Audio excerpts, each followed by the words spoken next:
අපි දැන් මොකෝ නගර සභාවට සියලුම කැදවගෙන ඉඳලා අපිට මේ දැන් කොහොමද අපිට ගොඩක් වටිනවා. අපි ඒකෙන් යම් කිසි දෙයක් සියල්ලම ඉගෙන ගත්තා. අපේ ආයතනයට වඩා මේකේ කෙරෙන නිසා වෙනස්. ඒකට අපේ සේවක සියලු දෙනාම ඒ යම්බැක් ක්‍රමයේ වෙනඳ විස්තර තේරෙන දෙන්නත් උනා. මම දිව්‍ය ප්‍රේමසිරි කොම්පෝස් සංගත බාරකරු මේ මොටුවාකාර අපේ ඩිග්‍රී සබ්ජෙක්ට් ඇවිල්ලා මේක නෑන දේවල් ඉගෙන ගත්තා. එක්කටින් දැවි වෙන් කරන දේ මේ වෙනස් වේ ඔෆ් පළු දේවල් කලා ගත්තා. තව මේ දේල් කරන විදිය උදේ ගැට ගන්න විදිය ඒ ගොඩක් දේවල් මුකුත් ඉගෙන ගත්තා. අපි සර්ජන් ලොකු දැනුමක් ගත්තා. சார் நாங்க ஊத்த குப்பைங்களை துப்பாக்குற மாதிரி அது இது செய்யற மாதிரி இங்க படிச்சு கொடுத்தாங்க. அதே மாதிரி நாங்களும் அதே மாதிரி அங்க பழகணும். அதே மாதிரி பழகுன மாதிரி தான் மற்றதையும் நாங்க செஞ்சுக்கிட்டு வரணும். நானும் ஊத்த பொறுக்கி அது இது செய்கிறேன். எல்லாம் ஊத்தெல்லாம் பொறுக்கி அது இது செஞ்சு கொடுத்து நம்மளும் டிஜே லங்காவுக்கு அது நாங்கள் செஞ்சு கொடுத்தனால அவங்க எங்களுக்கு பெரிய உதவிகளை செஞ்சு கொடுத்துருக்காங்க. அதுக்கு மிக மிக நன்றி. அதே மாதிரி டிஜே லங்காவுக்கு முன்னேற்றி வரணும். நாங்களும் நல்லா முன்னேற்றி இந்த மாதிரி இதுங்களை படித்து இதுங்களை நாங்கள் வந்து பார்த்து படித்து அதே மாதிரி நாங்கள் கொள்கைக்கு அங்கே கொண்டு போகணும். මම සීතාපුර නගර සභාවේ එම්.ආර්.එස්. විශ්වවිද්‍යාලයේ මම සෞඛ්‍ය අධීක්ෂක කෙනෙක් විදිහට තමයි සේවය කරන්නේ. ඇත්තටම ටීජේ ලංකා සමාගමත් එක්ක එකතු වෙලා හොඳ ව්‍යාපෘතියක් මේ වෙනකොට අපි ආරම්භ කරගෙන යනවා. ඉතින් පටන් ගැනීමේදී සිට මේ දක්වාම ලොකු කාර්යයක් කරගෙන ගියා. සේවකයන් දිනුමත් කිරීමක් වශයෙන් ගේලි ආරමල වගේ බෙදලා දුන්නා ගොඩක්. ඇත්තටම මේක ලොකු අවශ්‍යතාවයක් කරන කාලීන අවශ්‍යතාවයක් කරන සිදුවලා තිබ්බා.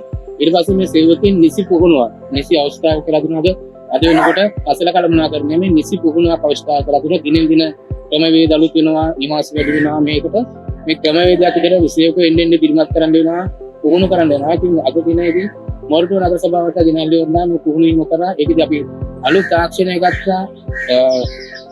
මිනිස්සු මේ ඉතිරි කරගන්න තාලෙ පුරුදු කරා. ඉතින් ඊට පස්සේ අපිට මේ කටින් කරගෙන යන ක්‍රමවේදය ගොඩාක් වෙනස්කමක් තිබ්බා. මේකෙන් අපි ගොඩක් දේවල් ගත්තා. අපේ මොකද කොස්ට් එකකින් ඉඳලා අඩු කරගන්න පුළුවන් වුණා. අපි යම් කිසි දේවල් වලින් අපිට අර විශේෂයෙන් උදාහරණයක් විදිහට කියන්න ඕනේ. අපි බේල් කිරීමේදී අපි යොදාගත්තේ කම්බිය. බේල් කල්ලි වලලා මේක ඉසි ආයතනට කොහෙට හරි ගිහින් පුච්චපුවාම මේ කම්බි කොටස් ඉතුරු වෙනවා.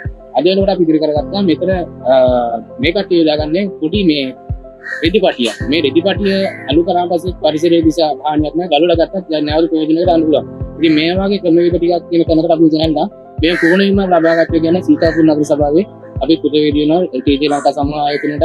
ඒ වගේම මේ සම්බන්ධ වූ සියලුම කාර්ය මණ්ඩලයට අපි ස්තුතිය පුද කරනවා. මොරටුව නගර සභාවට මේ අවස්ථාව ලබා දීම ගැන අපගේ කෘතඥතාවය පුද කරනවා. සුබ දවසක් හැමෝටම.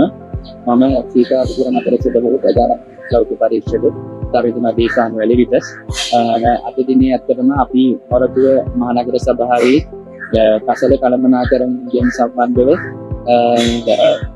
ශ්‍රේෂ්ඨ තිබුණු වැඩසටහනකට සහභාගී වුණා. අපිට මේ සම්බන්ධයෙන් අනුග්‍රහක දායකත්වය ලබා දුන්න අපිට ටීජී ලංකා BAC ආයතනයේ ඉතින් ඇත්තටම අපිට මේ ඉඳීදී අපි සීතාපුර නගර සභාවේ කසල කළමනාකරණය කරන විදිය සහ මොරටුව මහනගර සභාවේ කසල කළමනාකරණය කරන කොයි ආකාරයෙන්ද කියන එක වෙනස කොයි ආකාරයෙන්ද එතකොට ඒකෙන් අපිට අපේ කසල කළමනාකරණයේ තවත් පැතිරීමක් කරගන්න පුළුවන් ක්‍රමවේද මොනවද?